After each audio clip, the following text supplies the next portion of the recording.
महाराष्ट्र में निकाय चुनावों की गहमा गहमी देखने को मिल रही है। एक के बाद एक बड़ी हलचलें देखने को मिल रही हैं। इस बीच अमरावती से एक बड़ी खबर आई है। खबर ये कि यहाँ बीजेपी ने रवि राणा की युवा स्वाभिमान पार्टी से उन 6 सीटों पर अपना समर्थन वापस ले लिया है जो समझौते के तहत रवि राणा की पार्टी को दी गई थी। बीजेपी का आरोप है कि रवि राणा ने गठबंधन धर्म का पालन नहीं किया और कई वार्ड्स में बीजेपी उम्मीदवारों के खिलाफ अपने प्रत्याशी खड़े कर दिए। इसीलिए बीजेपी ने उन 6 सीटों पर समर्थन वापस लेने का ऐलान किया है जो गठबंधन के तहत रवि राणा की पार्टी को दी गई थी। बीजेपी अब उन सीटों पर उन इंडिपेंडेंट कैंडिडेट का समर्थन कर रही है जो वैचारिक रूप से पार्टी से जुड़े हुए हैं। लेकिन इस बीच एक बड़ी बात यह है कि गठबंधन टूटने के बावजूद बीजेपी ने साफ किया है कि रवि राणा की पत्नी और पूर्व सांसद नवनीत राणा बीजेपी की राष्ट्रीय नेता बनी रहेंगी और पार्टी के लिए प्रचार करना भी जारी रखेंगी। अमरावती में यह गठबंधन टूटने से सियासी हलचल बढ़ गई है। जिन 6 वार्ड्स में बीजेपी ने समर्थन वापस लेने का ऐलान किया है वो इस तरह से हैं।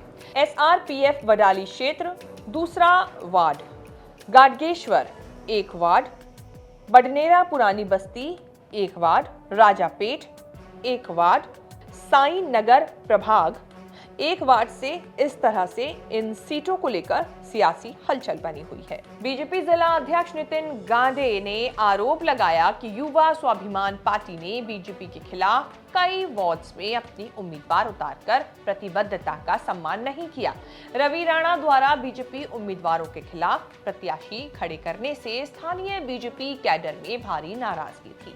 इस बार महाराष्ट्र का निकाय चुनाव काफी दिलचस्प होता जा रहा है। एक तरफ जहां कांग्रेस बहुजन विकास अघाड़ी के साथ मिलकर चुनाव लड़ रही है तो वहीं दूसरी तरफ उद्धव ठाकरे की अगुवाई वाली शिवसेना यानी कि UBT और राज ठाकरे की अगुवाई वाली महाराष्ट्र नवनिर्माण सेना यानी कि MNS एक साथ मिलकर BMC के चुनावी मैदान में उतरे हैं। महायुति के भी अलग अलग गठबंधन बने हुए हैं। कई अलग अलग नगर निगमों में अलग अलग गठबंधन देखने को मिल रहे हैं। 2017 के बाद अब जाकर BMC का चुनाव होने जा रहा है। BMC एक नगर निगम है जिसके अंतर्गत 227 सीटें आती हैं। इस बार महाराष्ट्र में BMC समेत 29 नगर निगमों के कुल मिलाकर 2869 सीटों के लिए वोटिंग होगी। इसमें से करीब 68 ऐसी सीटें हैं जिनमें चुनाव से पहले ही उम्मीदवारों को निर्विरोध चुन लिया गया। इस हिसाब से अब 29 नगर निगमों के कुल मिलाकर लगभग 2800 सीटों पर चुनाव होगा। इन चुनावों के लिए 15 जनवरी को मतदान होगा और नतीजे अगले ही दिन यानी कि 16 जनवरी को घोषित किए जाएंगे। इस चुनाव को महाराष्ट्र की राजनीति का सेमीफाइनल भी माना जाता है।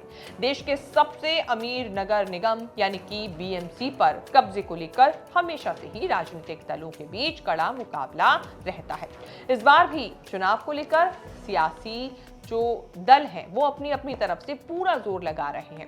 इस बार जिन 29 नगर निगमों में चुनाव होंगे उनमें राज्य के कई बड़े शहरी निकाय शामिल हैं। इससे साफ है कि ये चुनाव सिर्फ स्थानीय स्तर पर सीमित नहीं रहेगा बल्कि इसका असर आने वाले विधानसभा और लोकसभा चुनाव के समीकरणों पर भी पड़ेगा। इस रिपोर्ट में इतना ही। इस रिपोर्ट को लेकर आपकी क्या राय है कमेंट करके जरूर बताएं और आगे भी ऐसी खबरें देखने के लिए आप बने रहें न्यूज़ तक के साथ।